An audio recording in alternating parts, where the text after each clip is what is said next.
you. Thank you very much. Please, let's take our seats.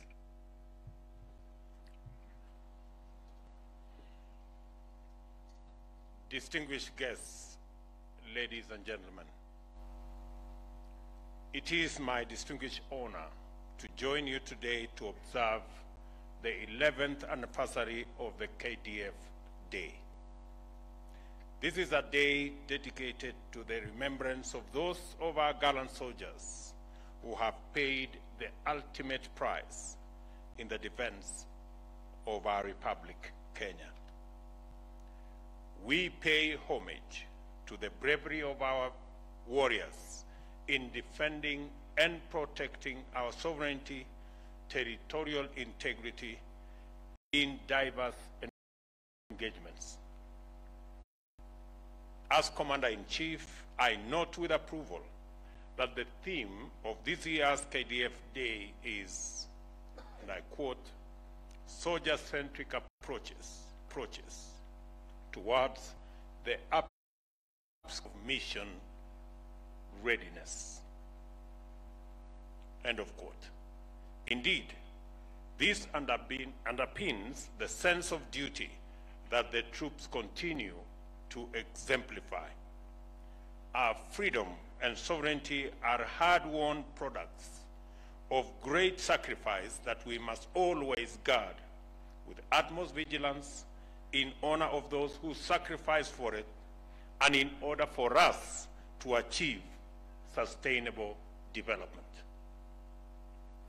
Our territorial integrity relies on our defense forces, and its members must therefore always be prepared for every exigency with the requisite tools, capabilities, and motivation.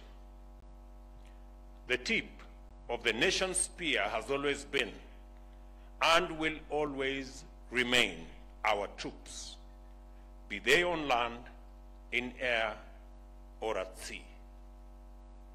The government commits, and the government commitments in this regard will remain paramount, and we will continue to invest in our men and women in uniform through the provision of training and education, complemented by the acquisition of relevant weapon systems, equipment, and guaranteeing access to medical care that is holistic, that is reliable, and effective.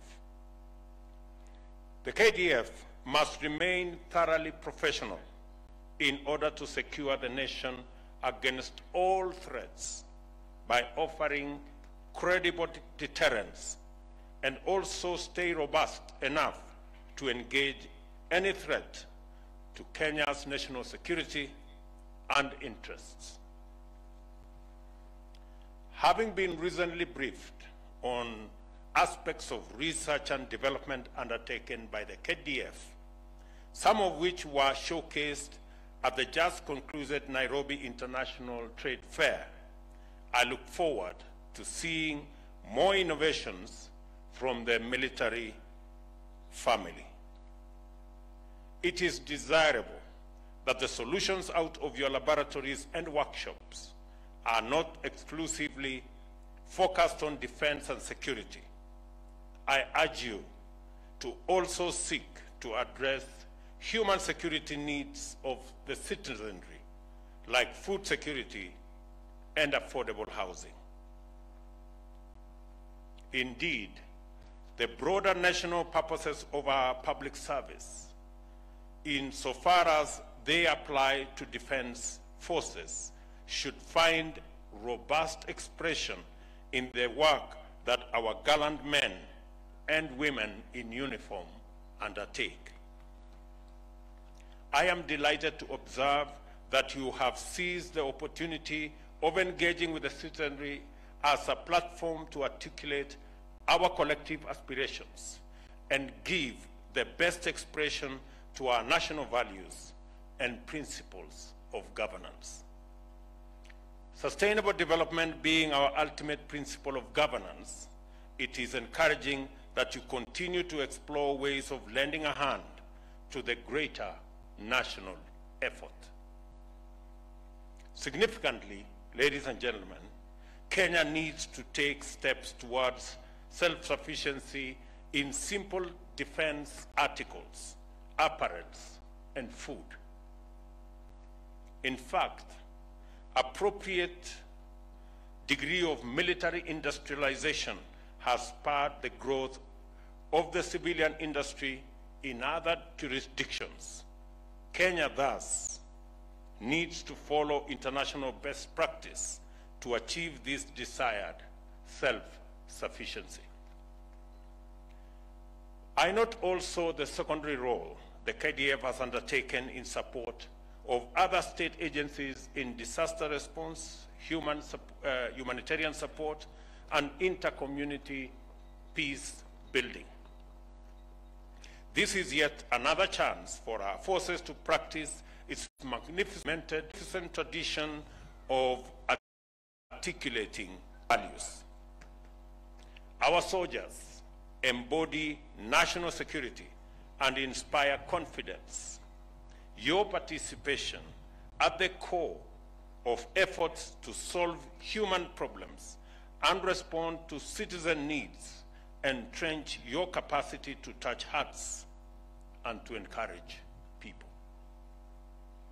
Ladies and gentlemen, Kenya is committed to international as well as regional peace and security, as it is the only guarantor of amicable coexistence and regional economic growth. Our forces continue to be called upon by the African Union and United Nations to augment peace support operations in Africa and beyond. And I have had a conversation with the leadership of our KDF to expand our efforts in peacekeeping across the globe. Some of the sacrifices of our soldiers, therefore, are not confined to our immediate borders. The legacy of Kenyan peacekeepers has been appreciated as far away as West Africa. We are proud of your achievements as Kenya's unique ambassadors and proud champions of the Kenyan winning way. As a responsible member of the global community, our stand on the war on terror speaks for itself.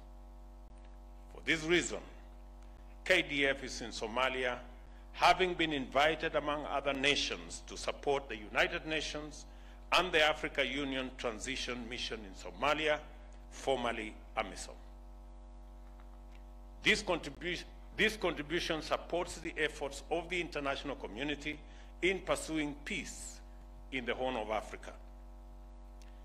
Ladies and gentlemen, the welfare of soldiers and their families is a priority. I therefore appreciate the establishment of the various KDF regional hospitals in order to bring closer the requisite preventive and curative health to families and veterans. This initiative saves costly and lengthy trips to Nairobi for treatment. Ladies and gentlemen, as I conclude, I take this opportunity to rally our distinguished citizens to maintain the noble tradition of honoring the service of all our men and women in uniform, and in appreciating the heroic sacrifices they are called upon to make for us to live in peace and in freedom. We must renew our commitment to do our part in doing all we can and do it right. Let selfless service define the work we all do for our country, regardless of whether we are soldiers or otherwise engaged. In any case, Kenya is the collective project of 50 million Kenyans, citizens doing their bit, our men in uniform doing their part, and the people in the executive in the legislature and in the judiciary playing their role. We must perceive our daily duties, whatever form they take, as contributing to the broader collective endeavor in pursuit of sustainable development and apply ourselves accordingly.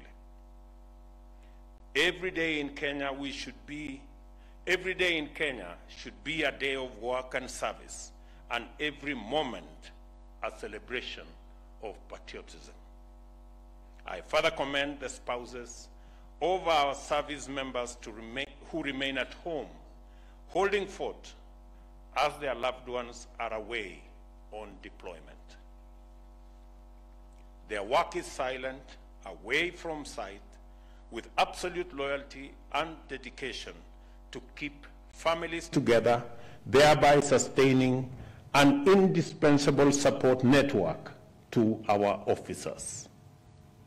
It is this affirming and nurturing network of loved ones which again become primary caregivers to those of our personnel who may, unfortunately, suffer critical war trauma, whether physiological or psychological, and their support is vital for healing and strength.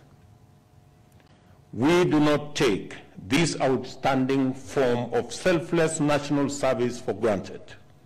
And on behalf of a grateful nation, I appreciate you and I thank you.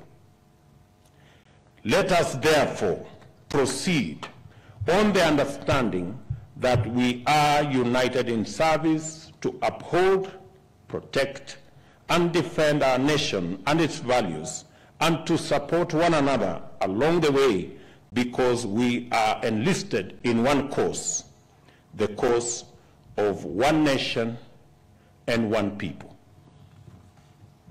Finally, I am grateful to the Almighty God for this day, and I wish you His blessings as you travel back to your respective homes.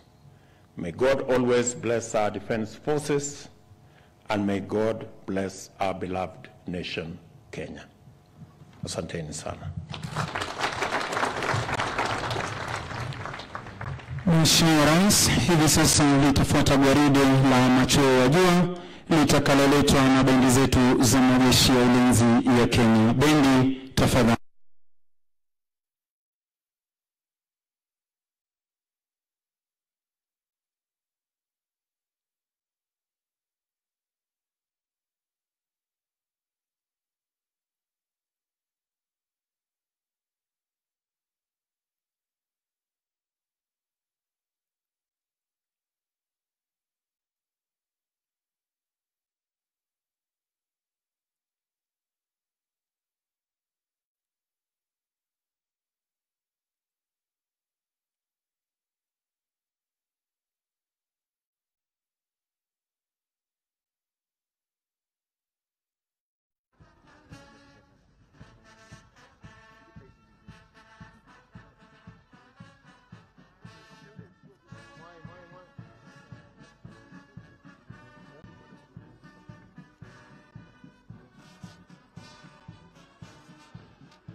Kwa heshima naomba sote tusimame kwa wimbo spesheli wa kuwakumbuka mashujaa waliotuacha unaofahamika kama Fallen Heroes.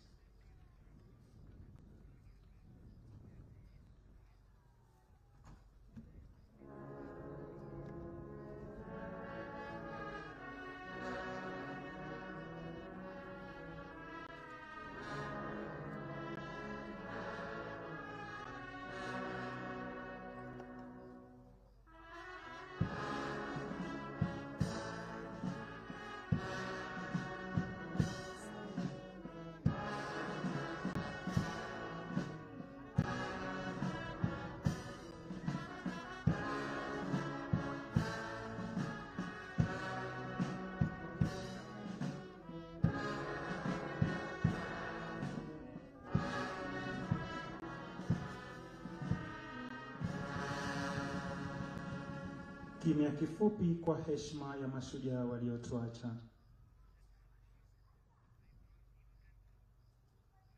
Asanteni.